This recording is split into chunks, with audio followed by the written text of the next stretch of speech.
말씀 보겠습니다. 요한복음 2장 1절에서 11절까지의 말씀입니다. 제가 받들어 봉독해 올리겠습니다.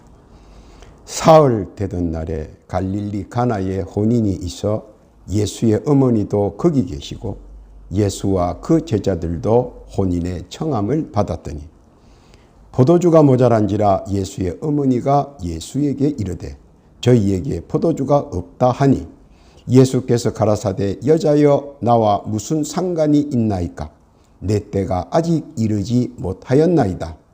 그 어머니가 하인들에게 이르되 너희에게 무슨 말씀을 하시든지 그대로 하라 하니라. 거기 유대인의 결례를 따라 두세 통 드는 돌 항아리 6이 놓였는지라. 예수께서 저희에게 이르시되 항아리에 물을 채우라 하신즉 아구까지 채우니 이제는 떠서 연회장에게 갖다 주라 하심에 갖다 주었더니 연회장은 물로 된 포도주를 맛보고 어디서 났는지 알지 못하되 물 떠온 하인들은 알더라. 연회장이 신랑을 불러 말하되 사람마다 먼저 좋은 포도주를 내고 취한 후에 낮은 것을 내거늘 그대는 지금까지 좋은 포도주를 두었도다 하니라. 예수께서 이 처음 표적을 갈릴리 가나에서 행하여 그 영광을 나타내시며 제자들이 그를 믿느니라. 아멘. 기도하겠습니다. 하나님 아버지 감사합니다. 복되고 귀한 시간 허락하여 주옵시고 특별히 지금 이 시간 주의 말씀을 증거할 터이온데 주의 뜻과 섭리만 나타나는 복된 시간이 되게 하옵소서. 시종을 주 앞에 의탁하오며 예수님의 이름으로 기도하옵나이다. 아멘. 할렐루야. 예수님께서 가나 혼인잔치에 초대받아 참석하셨습니다. 그리고 그곳에서 뜻하지 않는 주문을 받게 됩니다. 그 이유인즉 잔치집에 멋과 흥의 부산물인 포도주가 바닥이 났다는 것입니다. 포도주란 금방 만들 수 있는 물건이 아니고 보통 3년 이상은 묵혀두어야 맛이 나며 이 혼인잔치를 위해 이미 몇 년 전부터 충분하게 넉넉하게 준비한 것이라 걱정하지도 않았습니다. 그런데 생각하고 계획했던 것과는 전혀 다르게 미처 생각지도 못한 상황이 벌어져 버렸습니다. 그것은 다름 아닌 포도주가 동이 났다는 것입니다. 그렇게 준비한 혼인잔치, 시작은 좋았는데 끝이 이상하게 변해가는 것 같습니다. 사실 잔치에서 가장 듣고 싶어하는 말, 하객들 입에서 나오는 말은 준비 많이 했네, 보기보단 손이 크네, 역시 솜씨가 좋아 하면서 칭찬하는 것입니다. 실컷 준비했는데 끝물이 안 좋으면 두고 말들을 하는 게 세상 이치이기에 혼주는 얼마나 속이 타고 입이 마른지 모릅니다. 이를 옆에서 지켜보던 마리아가 애가 타서 예수께 와서 슬쩍 한마디 던집니다. 그 말인즉슨 잔치는 무르익는데 포도주가 동이 났어. 큰일이네 하면서 걱정과 근심을 나타냅니다. 그리고 바로 하인들에게 가서 엄명을 내립니다. 혹 예수가 무엇을 요구하면 시키는 대로 하라는 것입니다. 엄명을 들은 하인들은 기다립니다. 그 중에서도 늙은 하인은 예수에 대하여 익히 알고 있습니다. 어릴 때부터 예수의 소문에 대하여 잘 알고 있는 늙은 하인은 예수께서 오셔서 하명하시기를 기다리고 있었습니다. 현 상황을 보신 예수께서 하인들에게 큰 돌 항아리 6개에 물을 채우라 하셨고 하인들은 물을 떠다 항아리 아구까지 물을 채웠습니다. 다 채우자 예수께서는 그 자리에서 물을 떠서 연회장에 갖다 주라고 말합니다. 청천벽력 같은 말입니다. 그러자 한 차례 소동이 일어납니다. 왜냐하면 하인들은 그 돌 항아리에 들어있는 것이 무엇인 줄 알기 때문입니다. 그것은 자기들이 금방 물로 채운 물이 든 항아리인 줄 알기 때문입니다. 그래서 모두 주저하며 포도주 주전자병에 물을 담지 못하고 있습니다. 그것은 그들은 물인 줄 너무나 잘 알고 있기 때문입니다. 물을 포도주라고 갖다 줄 수는 없기 때문입니다. 그래서인지 모여들 있지만 아무도 주전자병에 물을 담지 못하고 엉거주춤 주저주저 하고 있습니다. 밖에서는 왁자지껄 흥이 난 잔치 소리가 들려옵니다. 그리고 뒤이어 밖에서 소리칩니다. 여봐라, 하인들아, 빨리 포도주 가져오너라. 그러자 늙은 하인이 엉거주춤 서 있는 하인들을 모두 물러서게 하고 자신이 먼저 돌 항아리에 가서 물을 포도주 주전자병에 옮겨 담습니다. 그리고 잔치상에 펼쳐져 있는 포도주 잔에 주전자병에 든 물을 잔에 붓습니다. 늙은 하인은 떨리는 마음과 떨리는 손으로 한 잔 한 잔 물을 잔에 붓습니다.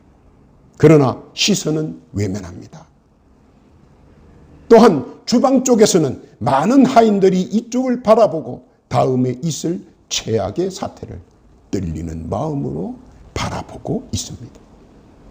마음 약한 하인들은 눈을 꼭 감고 속으로 이제 죽었구나 복창하고 있었습니다. 그리고 잠시 침묵이 흐릅니다. 놀랍게도 불호령이 떨어져서 자세히 들어보니 그 외마디는 감탄사였습니다. 세상에 이렇게 좋은 포도주가 있나? 나는 오늘 이런 좋은 포도주를 처음으로 맛보는 것 같다. 백년주보다 더 훌륭하게 맛있네. 진정으로 흘러나오는 감탄사에 늙은 하인은 외면했던 눈을 살며시 뜨고 술잔을 바라보니 물이었던 그 술잔이 영롱하고 초롱초롱한 아름다운 빛깔의 먹음직한 포도주가 눈앞에 펼쳐 보입니다. 깜짝 놀라 황급히 주방으로 뛰어가 돌 항아리를 바라보니 어느 사이엔가 모두 좋은 포도주로 변해 있었습니다. 하인들은 깜짝 놀라고 신기한 이 일에 감탄을 연신 뿜어내며 흥이 무르익은 잔치로 인해 놀람은 금세 잊어버리고 혼인잔치집에 멋들어진 혼인잔치를 마무리하였습니다. 그리고 그 잔치에 참여했던 축하객들은 돌아가면서 저마다 혼주에게 칭찬과 칭송 그리고 격찬까지 하면서 축하해 주었습니다. 예수께서 이 일을 지켜보시고 제자들과 함께 집으로 돌아가셨습니다. 가나 혼인잔치에서의 물로 포도주를 만든 기적의 시작과 끝이었습니다. 행복과 축복과 넘치는 아름다운 흥겨운 잔치였습니다. 많은 사람들은 이를 두고 예수께서 물로 포도주를 만드시고 마시게까지 하셨는데 왜 교회에서 술을 마시지 말라고 하느냐? 가끔 푸념어린 소리를 듣게 됩니다. 또 일부에서는 교회를 핍박하기 위한 전략적 언어로 공격의 단어가 되기도 합니다. 그래서 많은 교인들은 항상 그 문제에 대해 질문합니다. 왜 예수님께서 가나 혼인잔치집에서 물로 포도주를 만드셨을까요? 그 이유를 한번 살펴봅니다. 혼인잔치는 상당히 귀하고 귀한 예식입니다. 왜냐하면 천국의 기본인 가정천국을 이루는 근본이기 때문입니다. 특히 가정천국이 얼마나 귀한지 우리는 잘 알아야 합니다. 가정지옥에서 자란 아이들은 세상을 지옥으로 만들려고 합니다. 왜냐하면 가정천국의 맛을 보지 못했기 때문입니다. 가정지옥에서 흔히들 사용하는 여러 가지 중에 특히 두려워해야 하는 것은 가정지옥에서 파생되는 것들 가운데 하나인 아비규환을 즐기고 음담패설을 즐기며 구타 살인을 저지르면서도 죄의식을 느끼지 못하는 것입니다. 가장 무섭고 두려운 것은 죄의식을 느끼지 못한다는 것은 가정 지옥에서 지역 지옥으로 그 범위가 점차 늘어가며 결국은 국가적 지옥으로 확산시키게 되어 나중에는 그 누구도 감당치 못하고 결국 폐륜적 부패가 심해지며 걷잡을 수 없는 파행으로 치닫게 되어 멸망의 자손으로 전락하게 되는 것입니다. 우리는 소돔과 고모라를 통해서 익히 잘 알고 있는 부분입니다. 분통하고 애통해하지만 이미 손을 쓸 수 없는 정도까지 만연해 되어 간다는 사실입니다. 그런데 이를 바로 잡을 수 있는 기초가 가정천국이며 그 기본이 아름다운 혼인 예식이라는 것입니다. 그러므로 혼인 예식이 얼마나 중요한지 예수님께서 하시는 첫 사역이 가나 혼인 잔치 참여인 것을 오늘 본문을 통해 우리에게 알려주고 있습니다. 그리고 이러한 것을 처음부터 바로 잡는 것이 바로 가정천국에서 시작되며 가정천국의 기반은 바로 주님과 함께하는 혼인 예식이라는 것입니다. 예수님과 함께하는 혼인 예식은 그 중요함과 그 혼인 예식의 근간은 가정천국을 이루는 데 있어야 한다는 것입니다. 그것을 위하여 서로 간에 주의 사랑으로 가정천국을 이루려고 힘쓸 때 그때 일어나는 모든 부족한 모든 것들은 예수님께서 채워주신다고 하는 중요한 사실입니다. 부족한 것이 아무리 많아도 주님과 함께라면 해결될 수 있다는 것입니다. 바로 본문 요한복음 2장 3장 4절에서 2장 3절과 4절에서 예수께서는 가나 혼인잔치에서 우리에게 표현하여 알게 해 주시는 것입니다. 깨닫기를 바랍니다. 두 번째로는 물로 포도주를 만드신 그 상징은 우리에게 무엇을 가르치고 있냐는 겁니다. 세상적인 사람은 물과 포도주만 생각하지만 깨어있는 사람은 물과 포도주에 다른 것을 알게 된다는 겁니다. 첫째로 물과 포도주는 색깔이 다릅니다. 돋보임이 다르다는 겁니다. 물의 물탄 색깔이 아니라 자신만이 가지고 있는 특성의 색깔이 다르다는 겁니다. 외견상으로 충분히 인지할 수 있다는 겁니다. 신자와 불신자는 외견상으로 충분히 인지할 수 있습니다. 왜냐하면 내면의 색깔이 다르고 외면의 색깔이 다르기 때문입니다. 그것을 오늘 우리 주님께서는 우리에게 표현해 보여주셨습니다. 두 번째로는 물과 포도주는 가치가 다릅니다. 기품이 있고 위풍당당합니다. 또 가치도 많이 다릅니다. 물 1리터에 대충 1,000원 정도이지만 포도주는 10배, 100배 그 가치가 엄청나게 다릅니다. 신자와 불신자는 하나님께서 보시기에 그 가치가 엄청 다르다는 것입니다. 세상을 대하는 태도도 다릅니다. 예수님께서는 그것을 보시는 겁니다. 셋째로 물과 포도주는 맛이 다릅니다. 밋밋한 맛과 은은한 향기의 맛은 완전히 다릅니다. 물은 오래 두면 썩지만 포도주는 오래 묵힐수록 맛이 더 우러납니다. 신자는 오래 묵으면 장로가 되지만 불신자는 오래 묵으면 치매자가 되어버려 자신의 치부를 드러내며 자신을 학대합니다. 인생의 뒤한 맛이 엄청나게 다릅니다. 네 번째로는 물과 포도주는 시작이 다릅니다. 결코 같을 수가 없습니다. 물은 물 자체이나 포도주는 포도에서 파생됩니다. 시작이 다르고 끝이 다르고 일손이 다릅니다.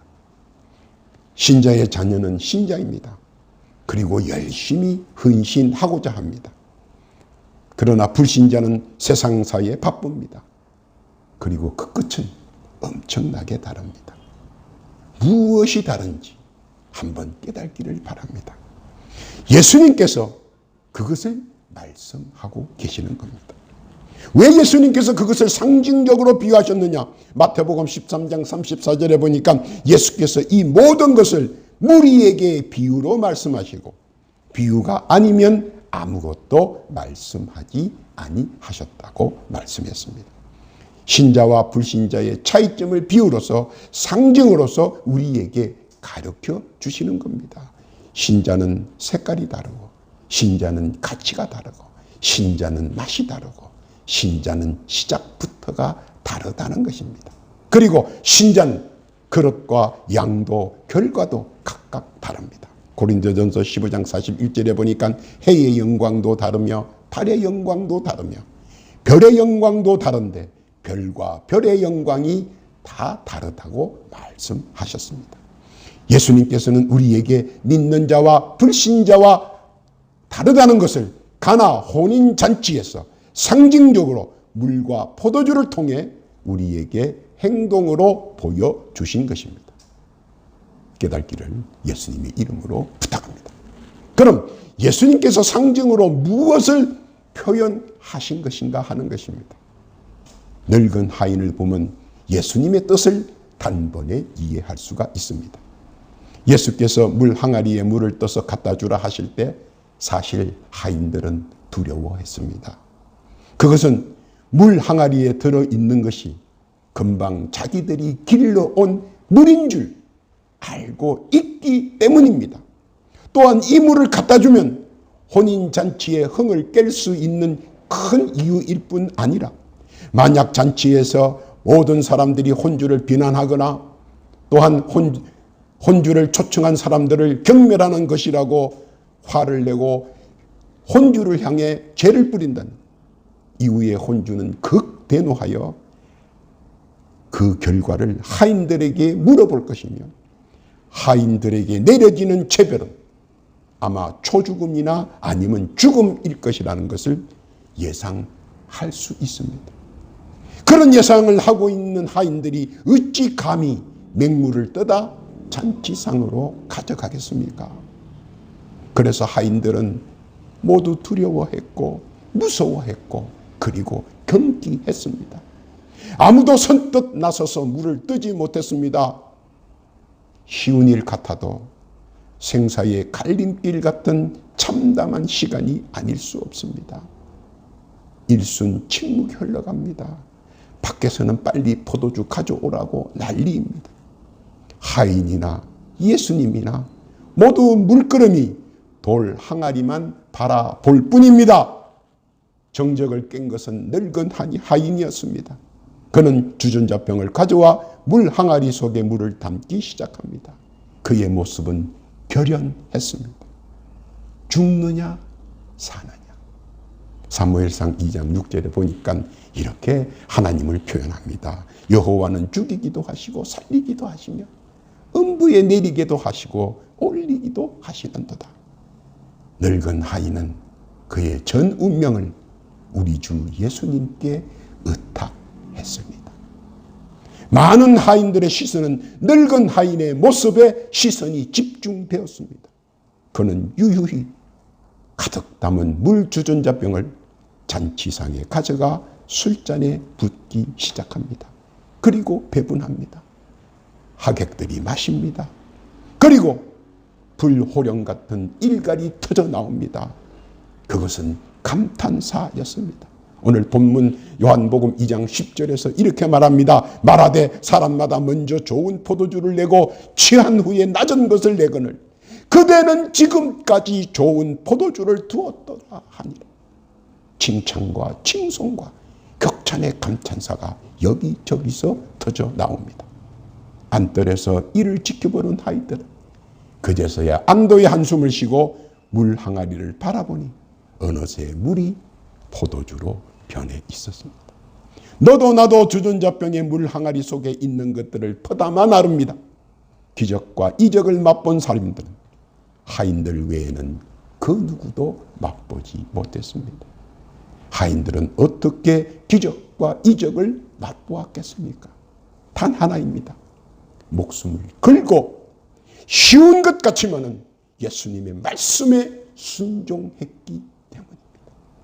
만약 그때 하인 모두가 못한다고 도망쳤다면 그들은 일생 일대의 기적과 이적을 맛보지 못했을 것입니다.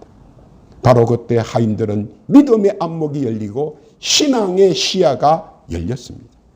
그리고 참 세상을 바로 바라볼 줄 알게 되었습니다. 오늘 예수님께서는 우리가 하인들의 역할과 하인들이 맛보았던 기적과 이적을 말씀에 순종하여 맛보시기를 원하십니다. 믿을 수 없는 상황, 그리고 예수님의 간단 명료한 말씀을 따르려 할 때 오는 두려움과 무서움, 과연 믿음으로 행할 수 있겠는가? 젊은 하인들은 의심도 했고 의심도 가졌고 상념도 있었지만 도망가지 않고 두려움 가운데, 무서움 가운데서 그들은 떨면서도 끝까지 자리를 지켰고 성령의 역사 가운데 충만케 되어 결국 소기의 목적을 달성할 수 있게 되었습니다.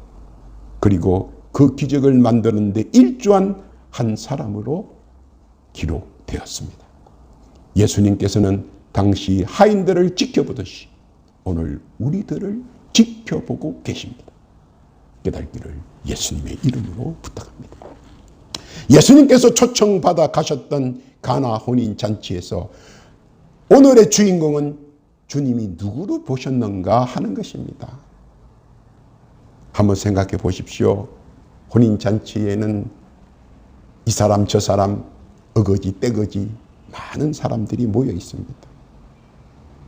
그런데 그곳의 주인공은 오늘 혼인잔치에 참여했던 혼주, 하객, 그리고 혼인하는 당사자들은 아닌 것 같습니다. 오늘의 주인공은 물로 포도주를 만드실 때 가장 조력을 많이 한 하인들입니다. 모두들 잔치상에 있었고 안에서 예수님과 하인들만 이 난국을 해결하기 위하여 안간힘을 쓰고 있었습니다. 그리고 당연히 그 누구도 모르는 비밀이자 기적인 물로 포도주를 만드시는 과정 전체를 보았고 참여했고 또 그 결과를 하인들은 함께 했습니다. 그리고 새로운 환경과 사실에 안목의 시야를 넓혔습니다. 나와는 관계없이 막연하게 저 멀리 계신 것으로 느껴졌던 살아계신 하나님이 성큼 내 가까이에 있다는 사실을 그 하인들은 믿게 되었습니다. 인생의 흠나는 질벽과 소망과 꿈을 접은 채 무념으로 살아가는 최하층의 인생들에게 하나님이 살아계신 것, 언제나 곁에 있다는 사실을 자각해 하였습니다. 그리고 스스로 깨닫기를 나는 하나님의 백성이며 하나님은 나를 사랑하신다는 그 사실을 알았으며 예수님과 함께라면 두려울 것이 없다는 믿음들이 그들의 가슴 속에서 소용돌이 쳤습니다. 더 놀라운 것은 이 사건을 통하여 최하위 계층으로 남의 눈치만 보고 살아왔던 그들이 자신감과 자존감이 생겼다는 사실입니다. 그들의 자신감과 자존감은 예수님과 함께한 후였습니다. 그들은 예수님이 말씀하시는 대로 따라했고 예수님께서 하시라 해서 했고 그리고 그 결과는 놀랍고 신기하고 그리고 감격 그 자체였습니다. 여기서 중요한 것은 그들이 무엇을 느꼈는가 하는 것입니다. 무엇을 느꼈을까요? 느낀 것은 하나입니다. 예수님 말씀에 순종하고 따르며 기적과 신비를 맛보는 거나 여러분도 그렇게 되기를 예수님의 이름으로 부탁합니다. 예수님께서는 여러분들도 오늘 예수님 말씀에 순종하고 행하여 가나 혼인 잔치에 있었던 물이 포도주로 변하는 신비의 기적을 체험하시고 맛보시기를 우리 주님께서는 바라고 계십니다. 따르시기를 바랍니다. 오늘 우리 주 예수께서 하고 싶은 말씀과 뜻은 단 하나입니다. 가나 혼인 잔치에서 있었던 모든 일들에 대한 우리에게 주시는 메시지는 첫째로 예수님이 함께하는 가정 천국의 중요성을 우리에게 일깨워 주셨고, 물과 포도주가 구별되는 것을 일깨워 주어 불신자가 변하여 신자가 될 때의 차이를 상징적으로 말씀해 주셔서 선민들이 깨닫기를 바라시니, 말씀을 믿고 따르는 자에게는 능치 못함이 없고 내게 능력 주시는 자 안에서 모든 것을 할 수 있다는 자신감을 불어넣어 주셨고, 나도 예수님의 말씀을 순종하고 행할 수 있다는 믿음의 용기를 갖게 하셔서 꿈도 없이 허망한 인생길에서 헤매이다 예수님을 통하여 알게 하시면 하나님께서 나를 사랑하시고 나를 위하여 예비해 놓은 갖가지 것들을 누리는 은총을 허락해 주심을 알게 하셨습니다. 누가복음 6장 38절 초대에 있는 말씀처럼 주라 그리하면 너희에게 줄 것이니 곧 후이되어 누르고 흔들어 넘치도록 하여 너희에게 안겨주리라. 너희의 헤아림은 그 헤아림으로 너희도 헤아림을 도로 받을 것입니다. 종례는 혼인잔치의 신랑이나 신부나 혼주나 초대받은 하객들이 주인공이 아니라 주인공은 바로 다름 아닌 나이며 나를 위하여 예수님께서 친히 무리를 이끌고 오심을 알아야 한다는 것입니다.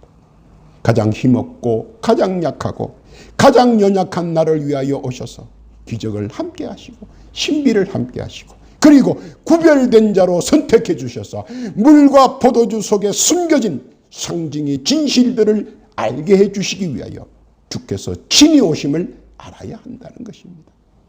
주의 사랑과 뜻을 깨닫기를 바랍니다. 오늘도 뜰 안에서 예수께서는 이렇게 말씀하십니다. 말씀을 믿고 따르고 실행하라고 말입니다. 믿고 나아가는 자에게는 마가복음 9장 23절의 말씀처럼 할 수 있거든이 무슨 말이냐, 믿는 자에게 능치 못할 일이 없느니라 하시고, 빌립보서 4장 13절에 있는 말씀처럼 내게 능력 주시는 자 안에서 내가 모든 것을 할 수 있다는 것. 그리고 한 번 더 권면합니다. 잠언서 16장 3절에 보니까 너의 행사를 예수께 여호와께 맡기라. 그리하면 너의 경영하는 것이 이루리라. 말씀을 믿고 나아가는 물과 포도주에 구별된 선민 되셔서 언제나 주와 동행하며 포도주처럼 구별된 삶의 복된 자 다 되시기를 예수님의 이름으로 축원합니다.